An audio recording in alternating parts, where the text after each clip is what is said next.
ಬೆಂಗಳೂರಿನ ಜನಗಳ ಬಹಳ ವರ್ಷಗಳ ಒತ್ತಾಯ, ಮತ್ತೊಂದು ಕಡೆ ಸುಪ್ರೀಂ ಕೋರ್ಟ್ನ ಆದೇಶ, ಇವೆರಡರ ಹಿನ್ನೆಲೆಯಲ್ಲಿ ಬೆಂಗಳೂರಿನ ಕೆಲವು ರಸ್ತೆಗಳಲ್ಲಿ ಪಾದಾಚಾರಿ ಮಾರ್ಗ, ಫುಟ್ಪಾತ್ಗಳಲ್ಲಿ ಒತ್ತುವರಿಗಳನ್ನ ತೆರವು ಮಾಡತಕ್ಕಂತ ಕಾರ್ಯಾಚರಣೆ ಆರಂಭ ಆಗಿದೆ. ಬೆಂಗಳೂರು ಚೆನ್ನಾಗಿರ್ಬೇಕು, ಇಲ್ಲಿ ವಾಸ ಮಾಡೋ ಜನಗಳಿಗೆ ಅಗತ್ಯ ಸೌಕರ್ಯಗಳಾದ್ರೂ ಸಿಗಬೇಕು ಅಂತ ಹೇಳಿದ್ರೆ ಅದರಲ್ಲಿ ಒಂದು ಪಾದಾಚಾರಿ ಮಾರ್ಗ, ಫುಟ್ಪಾತ್ಗಳಲ್ಲಿ ಓಡಾಡೋಕೆ ಆಗುವಂತಹದ್ದು. ಎಲ್ಲಾ ರಸ್ತೆಗಳಲ್ಲಿ ಮಾಡಕ್ ಆಗದೆ ಇದ್ರು ಕೆಲವು ಹೆಚ್ಚು ಜನ ಓಡಾಡೋ ಕಡೆ ಆದ್ರೂ ಮಾಡಬೇಕಾಗಿರೋದು ಸರ್ಕಾರದ ಕರ್ತವ್ಯ ಮತ್ತು ಜನಗಳ ಬೇಡಿಕೆನೂ ಸಹ. ಫುಟ್ಪಾತ್ ಅಲ್ಲಿ ಓಡಾಡೋದಕ್ಕೆ ಆಗೋದಿಲ್ಲ ಅಂತ ಹೇಳಿದ್ರೆ ಜನ ಅನಿವಾರ್ಯವಾಗಿ ರೋಡ್ಗೆ ಬರ್ತಾರೆ. ರೋಡ್ ಅಲ್ಲಿ ಓಡಾಡುವಾಗ ಯಾವ್ದೋ ಗಾಡಿ ಟಚ್ ಆದ್ರೆ ಸಾಕು, ಅಥವಾ ಗುದ್ದಿದ್ರೆ ಪ್ರಾಣನೂ ಹೋಗ್ಬಹುದು, ಕೈ ಕಾಲು ಮುರ್ಕೊಳ್ಬಹುದು.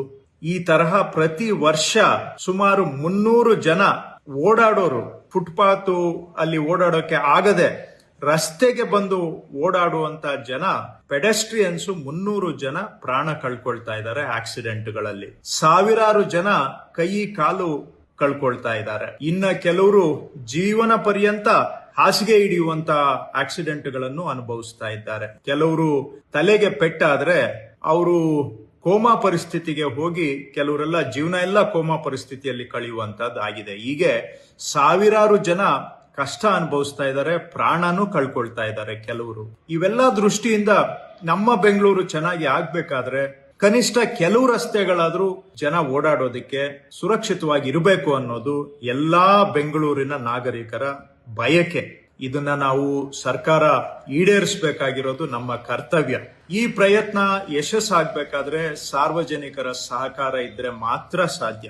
ಹಾಗಾಗಿ ನಾನು ಮತ್ತೊಮ್ಮೆ ತಮ್ಮಲ್ಲಿ ಮನವಿ ಮಾಡ್ತೇನೆ, ನೀವು ಕಮರ್ಷಿಯಲ್ ಕಾಂಪ್ಲೆಕ್ಸ್ ಏನೋ ಮಾಡ್ಕೊಂಡಿದ್ದು ಫುಟ್ಪಾತ್ ಮೇಲೂ ಕೂಡ ಎಕ್ಸ್ಟೆನ್ಷನ್ ಮಾಡ್ಕೊಂಡಿದ್ರೆ ದಯವಿಟ್ಟು ತಾವು ಅದನ್ನ ತಕ್ಕೊಳ್ಳಿ. ಅಂಗಡಿಗಳನ್ನ ಇಟ್ಕೊಂಡಿದ್ದು ಅಂಗಡಿಯಿಂದ ಮುಂದೆ ಬಂದು ಫುಟ್ಪಾತ್ ಮೇಲೂ ನೀವು ಎಕ್ಸ್ಟೆನ್ಷನ್ ಮಾಡ್ಕೊಂಡಿದ್ರೆ ದಯವಿಟ್ಟು ನೀವು ಅದನ್ನ ತಕ್ಕೊಂಡು ಜನ ಓಡಾಡೋದಕ್ಕೆ ಬಿಡಿ.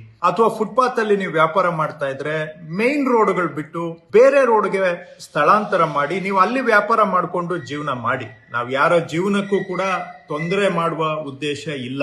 ಆದ್ರೆ ಜನ ಓಡಾಡೋದಕ್ಕೆ ಆಗದೆ ಪ್ರಾಣ ಕಳ್ಕೊಳ್ತಾ ಇದ್ರೆ ಅದನ್ನ ನೋಡ್ಕೊಂಡು ಸುಮ್ಮನೆ ಇರೋದಕ್ಕೂ ಕೂಡ ಸರ್ಕಾರಕ್ಕೆ ಸಾಧ್ಯ ಆಗೋದಿಲ್ಲ. ಹಾಗಾಗಿ ನೀವು ವ್ಯಾಪಾರ ಮಾಡ್ತಾ ಇದ್ದೀರಾ ಫುಟ್ಪಾತ್ ಮೇಲೆ ಅಂತ ಹೇಳಿದ್ರೆ ನಾವು ಕ್ಲಿಯರ್ ಮಾಡ್ತಾ ಇರೋದು ಬರೀ 20% ರಸ್ತೆಗಳು. ಇನ್ನೂ 80% ರಸ್ತೆ ಇದೆ, ಅಲ್ಲಿ ತಾವು ವ್ಯಾಪಾರ ಮಾಡ್ಕೊಂಡು ಜೀವನ ಮಾಡಬಹುದು.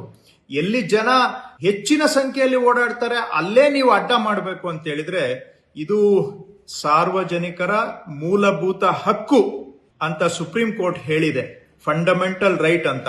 ಆ ಫಂಡಮೆಂಟಲ್ ರೈಟ್ ಅನ್ನ ನೀವು ವೈಲೇಟ್ ಮಾಡಕ್ಕಾಗಲ್ಲ, ನಾನು ವೈಲೇಟ್ ಮಾಡಕ್ಕಾಗೋದಿಲ್ಲ. ಅದನ್ನ ಗೌರವಿಸಬೇಕಾಗುತ್ತೆ ನಾವೆಲ್ಲರೂ ಕೂಡ. ಹಾಗಾಗಿ ಇದು ಬೆಂಗಳೂರು ಚೆನ್ನಾಗಿರ್ಬೇಕು ಅಂತ, ಬೆಂಗಳೂರು ಸುಧಾರಣೆ ಆಗ್ಬೇಕು ಅಂತ ನಾವು ಮಾಡ್ತಾ ಇರುವಂತ ಪ್ರಯತ್ನ. ಈ ಪ್ರಯತ್ನ ನೀವು ಸಹ ಕೈ ಜೋಡಿಸ್ಬೇಕು, ಸಹಕಾರ ಕೊಡಬೇಕು.